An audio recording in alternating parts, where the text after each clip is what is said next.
So I'm out here protesting in DC. They've already gassed a couple people. It's kind of hard to breathe. The movement can't stop. We don't have time to rest. What do we want?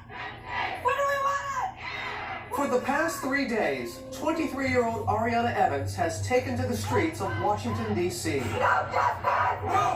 She has never protested before, but horrified by the video of George Floyd, Ariana felt compelled to act. I'm fighting for the chance to walk out and not have to be paranoid.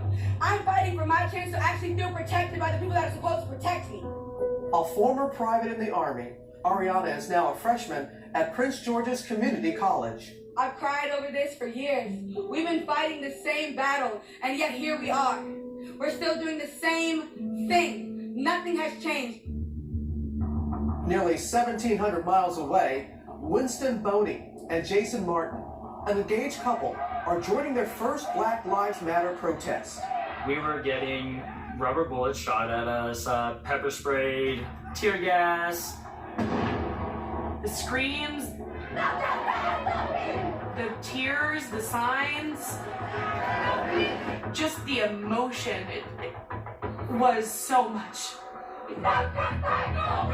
Back in Washington, D.C., Ariana is adamant that the protests remain peaceful, even breaking away from our interview to shout down two fighting protesters.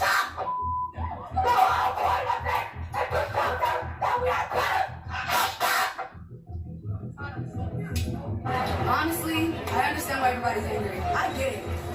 I understand that you want to burn everything down. But every time you do that, you are setting us back.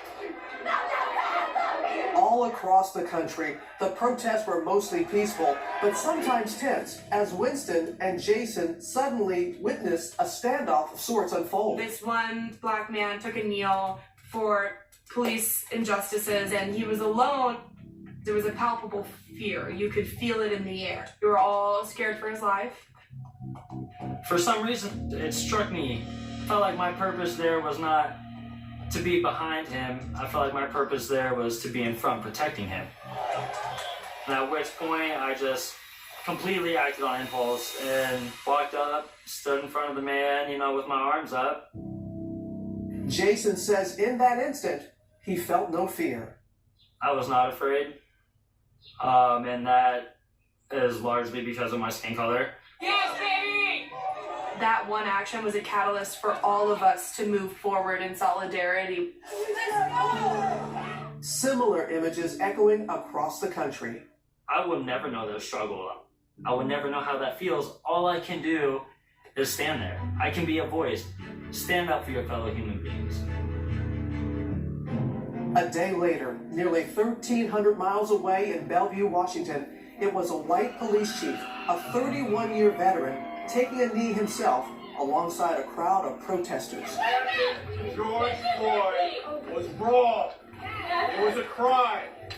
The officers that were involved need to go to prison. I went in there to listen, to hear them, to make sure that they knew that somebody was listening.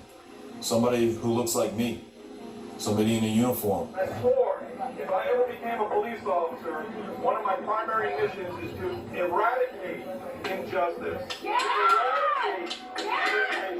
The officer standing next to the chief's right is Demetrius Shaw, who's been on the force for 17 years.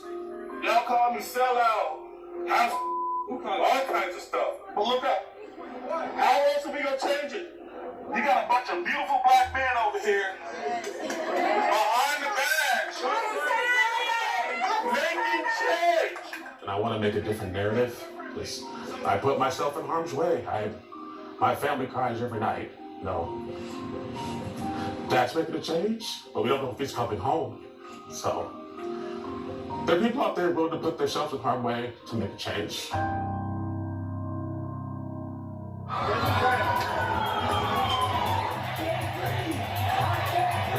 In the past 3 days, Ariana Evans has been putting herself in harm's way, also hoping to make a change.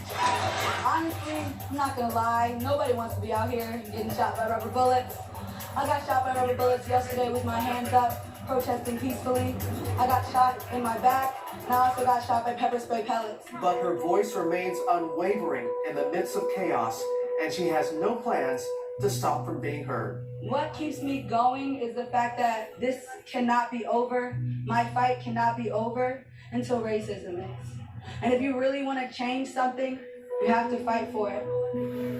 David and Byron, of course, we have been here before. We have seen protests before. We have seen demonstrations before. But somehow, this time it seems different. And the hope is that this time the outcome will be different as well.